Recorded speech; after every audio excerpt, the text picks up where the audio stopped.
YCP నాయకుడు అప్పల్ రాజును పోలీసులు అరెస్ట్ చేశారు. అయితే పోలీసులు ఆయన అరెస్ట్ చేసే సందర్భంగా చాలా మంది అప్పల్ రాజుని ఆయన నాయకత్వం జిందాబాద్ అని చెప్పేసి ఆయనకు స్లోగాన్లు ఇస్తారు. ఒకవైపు ఆయన కూడా బాధపడతాడు.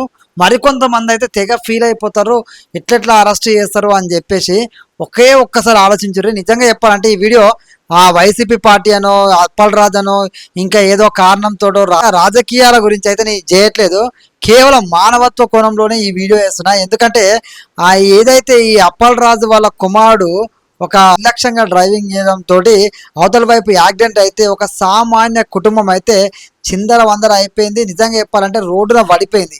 నిజంగా ఒక రాజకీయ నాయకుడు, ఒక పలుకుబడి ఉన్న వ్యక్తి అవతల వైపు ఉంటే ఆ ప్రమాదంలో చనిపోయిన కుటుంబం బాధ ఎట్లుంటుంది అనేది నిజంగా కన్నీళ్ళు వస్తున్నాయి వాళ్ళ బాధ చూస్తుంటే.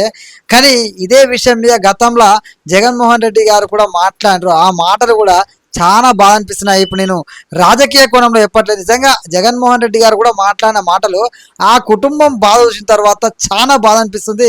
నిజంగా రాజకీయ నాయకులు పలుకుబడి ఉన్న విధానం ఎట్లుంటుంది అనేది ఒక్కసారి ఆ కుటుంబం బాధని, అదేవిధంగా జగన్మోహన్ రెడ్డి గారు ఏం మాట్లాడారనేది ఒకసారి చూడండి. చూసిన తర్వాత మళ్ళీ మనం మాట్లాడుకుందాం. నా బొర తినేస్తున్నాడు డాడీ, ఏడమ్మా డాడీ మేకలకి అని వాళ్ళకి చెప్తున్నాను. వాళ్ళకి ఏం సమాధానం నన్ను చెప్తాను చెప్పండి. నేను ₹1,50,000 ఇస్తాను, పాసి పనులు నా ఇంట్లో చేస్తుంది, నా కోడలకు తోలమన్నాడు. మీరు డబ్బు ఉన్నది, ధనం ఉన్నది, మీరు కాసినారు, దూది పరుపులాలు మీరు ఎట్టినారు. మేము కూడు కూర లేని వాళ్ళం కదా, మేము కిందనే పడుకుంటాం కదా. చచ్చిపోయిన రోజు కూడా నాకు ₹10 సిరి అప్పలరాజు కొడుకు 18 ఏళ్ళ పిల్లోడు. 18 సిరి అప్పలరాజు భక్తుడు, పలాస ఎమ్మెల్యే, మంత్రి, ఫిషింగ్ మంత్రి మన ప్రభుత్వంలో. నువ్వు అంత డబ్బు గలడు అయితే నీకు ఒకళ్ళు ఏడు చేయలేరా? నీకు పదవి ఉన్నది, నీకు ఏడు చేయలేము. మేము నిజమే, మేము చేయలేము. డాడీ ఏడని మాటకి గుర్తు పెడుతున్నాడు. చిన్నోడే పెద్దోడు ఇంకెక్కువ, చిన్నోడే వేగాడు అసలు. విన్నారు కదా ఆ కుటుంబ సభ్యుల బాధ చూస్తుంటే, ముఖ్యంగా చిన్న పిల్లలు నాన్నేడి అని చెప్పి అడుగుతుర్రు అని చెప్పేసి ఆ తల్లి చెప్తుంటే నిజంగా గుండె తరుక్కుపోతుంది, కళ్ళల కన్నీలాగవు. నిజంగా ఒక పలుకుబడి ఉన్న వ్యక్తులు ఈ విధంగా యాక్సిడెంట్ చేస్తే అవతల వైపు చిన్న కుటుంబం ఆ కుటుంబాన్ని, ఆ రాజకీయ కుటుంబాన్ని, ఆ పలుకుబడి ఉన్న కుటుంబాన్ని ఎదుర్కొనే శక్తి ఉంటుందా?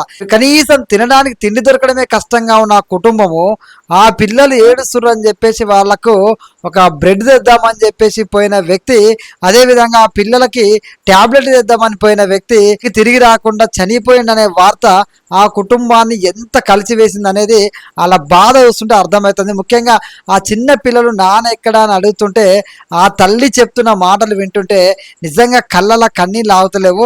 అదేవిధంగా నిజంగా ఆ కుటుంబ సభ్యులు ఏం చెప్తారంటే, ఈ అప్పల్ రాజు అనే అతని కొడుకు యాక్సిడెంట్ చేస్తే అవతల వైపు మరణిస్తే ఈయన ఒక బాధ్యత గల రాజకీయ నాయకుడు అయి ఉండి ఆ కుటుంబ సభ్యుల దగ్గరికి వెళ్ళి ఏం జరిగింది, నిజంగా మరి అక్కడ నిజంగా చనిపోయేంత పెద్ద ప్రమాదం జరిగినప్పుడు బాధ తీసుకుని ఆ కుటుంబానికి అండగా ఉండాలి, లేదంటే ఆ చనిపోవడానికి కారణమైన తన కొడుకుని మందరించాల్సింది పోయి ఆఖరికి ₹1,00,000 ఇస్తాము, అదేవిధంగా మా ఇంట్లో పనికి పెట్టుకుంటామని చెప్పేసి ఆ చనిపోయిన వ్యక్తి యొక్క భార్యను, అదేవిధంగా ఆ తల్లి చెప్తుంది, మా కోడల్ని ₹1,00,000 ఇస్తాం మీకు, అదేవిధంగా మా ఇంట్లో పని మనిషిలాగా పనిచేయాలని చెప్పి అనే మాటలు ఏవైతే ఉన్నాయో, నిజంగా అప్పల్ రాజు అంటే ఆయనకి మానవత్వం అనేది ఉందా? అసలు మానవత్వం ఉంటే ఈ విధంగా అయితే ప్రవర్తించడు. ముఖ్యంగా వాళ్ళు ఒక యాదవ కుటుంబానికి చెందిన వ్యక్తులుగా చెప్తున్నారు, మేకలు కాచుకొని బతుకుతున్నామని చెప్పి చెప్తుంటే నిజంగా చాలా బాధ అనిపిస్తుంది.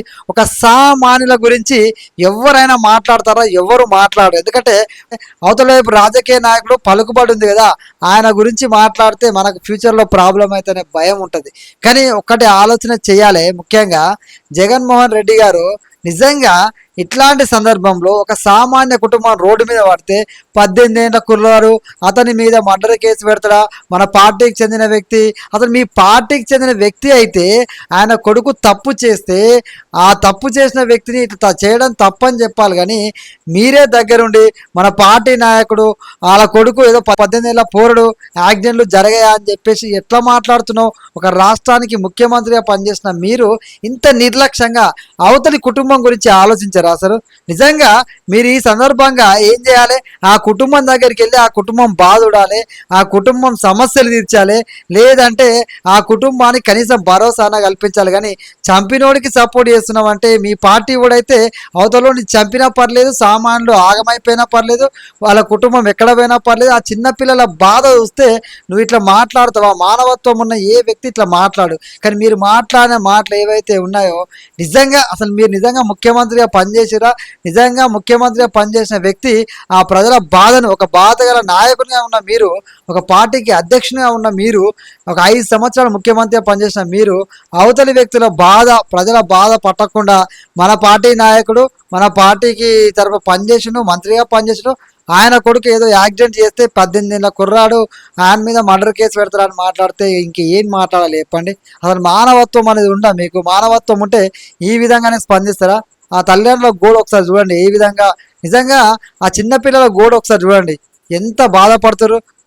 ఆ చనిపోయిన వ్యక్తి వాళ్ళ తల్లి బాధ చూడండి, ఆవేదన చూడండి ఎంత బాధపడుతుర్రు. అలాంటి బాధ పక్కన పెట్టి ఇట్లా మాట్లాడడం అయితే కరెక్ట్ కాదు. ముఖ్యంగా ఈ అప్పలరాజు అంటే అరెస్ట్ చేస్తే జిందాబాదులు కొడతారు, ఆయన వాళ్ళ కుటుంబ సభ్యులు బాధపడతారు. మీ కుటుంబ సభ్యులు ఎట్లయితే బాధపడతారో అదే విధంగా అవతల కుటుంబం కూడా బాధపడతారు కదా, సామాన్లు కదా. మీ దగ్గర డబ్బు ఉండొచ్చు, పలుకుబడి ఉండొచ్చు, అన్ని రకాలుగా వెల్ సెటిల్ అయి ఉండొచ్చు. మీరు ఒక రాజకీయ నాయకుడు అయ్యండి, ఒక బాధ్యత గల మంత్రిగా పనిచేసిన అయ్యండి, ఈ రోజున ఆ కుటుంబాన్ని, ముఖ్యంగా ఆ చనిపోయిన అతని భార్యని ఇంట్లో పని పెట్టుకుంటామని చెప్పి ఎట్లా మాట్లాడతారు? ₹1,00,000 అంటే డబ్బుతో అవతలి వ్యక్తుల ప్రాణాలని వెలకట్టగలుగుతారా అనేది ఒకసారి ఆలోచన చేయాలి. ఇంత ఘోరంగా ఎట్లా మాట్లాడతారు? ఇప్పుడు మిమ్మల్ని అరెస్ట్ చేస్తుంటే మీ వాళ్ళు అంతా బాధపడుతుంటే అవతల వైపు ఆ వ్యక్తి చనిపోయిండు, ఆ కుటుంబ సభ్యుడు నిజంగా ఆ కుటుంబాన్ని పోషించే వ్యక్తే లేకుండా పోయాడు. చిన్నపిల్లలు నానా ఎక్కడా అని చెప్పి ఆ తల్లిని అడుగుతున్నారు. ఆ తల్లి కన్నీళ్లు పెట్టుకుంటుంది, అయ్యో మందులు తెస్తాను వేయండు, ఒక బ్రెడ్ ప్యాకెట్ ఇస్తాను వేయండు, మళ్ళీ కానరాని లోకాలకు వెళ్ళిపోయిండు అని చెప్పేసి అవతల వైపు మీ పలుకుబడి, మీరు పెద్దోళ్ళు, మీరు రాజకీయ నాయకులు అని చెప్పేసి మీకు ఎదురుగా ఢీ కొట్టే సత్తా లేదు వాళ్ళకి. నిజంగా చాలా బాధ అనిపిస్తుంది. ఒక సామాన్యుడికి పలికిబడి ఉన్నోడు ఎదురైతే వాళ్ళు మన ప్రాణాలు తీసినా కూడా పట్టించుకునే నాదుడే ఉండడా? అందుకే చట్టం తన పని తను చేసుకుంటూ పోతుంది. ఆయన కొడుకును బయటికి తీసుకురావడం కోసం, ఈ కేసు నుంచి బయట పడేయడం కోసం ఏకంగా ₹1,00,000 ఇస్తా అని చెప్పడం ఏంది? అదేవిధంగా ఆ తల్లిని ఇంట్లో పనికి పెట్టుకుంటామని చెప్పడం ఏంది? ఇవన్నీ పరిగణన తీసుకొని పోలీసులు అరెస్ట్ చేశారు. ఉత్తగానే అప్పలరాజుని ఏదో కావాలని అరెస్ట్ చేయలే. ఇందులో కూటమి కుట్ర లేదు, ఇంకో కుట్ర లేదు.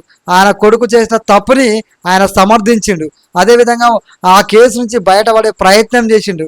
ఇక ఇంతకు మించి తప్పు ఇంకేముంటుంది చెప్పండి? మీ మాత్రమే ప్రాణాలు, మీకు మాత్రమే బాధలు, మీకు మాత్రమే బలగాలు, మీకు మాత్రమే ఇవన్నీ ఉంటాయి. కానీ అవతలోడికి ఏమీ ఉండవా? బాధ ఉండదు, దుఃఖం ఉండదు, అసలు బాధ్యత ఉండదు, అలా కుటుంబాలు ఉండవు. మీకు మాత్రం అన్నీ ఉంటాయి. మీకు మాత్రం నిజంగా వెనకాల జేకొట్టోళ్ళకి కొంచెమైనా ఉండాలి. ఎందుకంటే మీ కుటుంబ సభ్యులకి ఇట్లా జరిగితే అప్పుడు మీకు అర్థమయ్యేది. ఇట్లాంటివి మానుకోండి. అప్పలరాజు అనే వ్యక్తిని అరెస్ట్ చేయడం మీరు సమర్థిస్తున్నారా లేదా అనేది కామెంట్లో తెలియజేయండి. ఎందుకంటే ఇది చాలా మానవత్వ కోణంలో ఆలోచించేయండి. ఏ పార్టీతో సంబంధం లేదు. ఇక్కడ వైసీపీ, జనసేన, టీడీపీ, ఇంకో పార్టీ ఏ పార్టీ అయినా అవనివ్వండి. నిజంగా ఇట్లాంటి సందర్భంగా ఒక పలుకుబడి, ఒక రాజకీయ నాయకుడి చేతిలో అవతల వైపు ఆ కుటుంబం ఆగమైపోయింది. దీని మీద పోలీసులు అప్పలరాజు అనే వ్యక్తిని అప్పలరాజు అనటాన్ని అరెస్ట్ చేయడాన్ని మీరు ఏ విధంగా చూస్తున్నారు? నిజంగా అరెస్ట్ చేయడం కరెక్టా కాదా? మీ అభిప్రాయాన్ని కామెంట్లో తెలియజేయండి. జై హింద్, జై భారత్.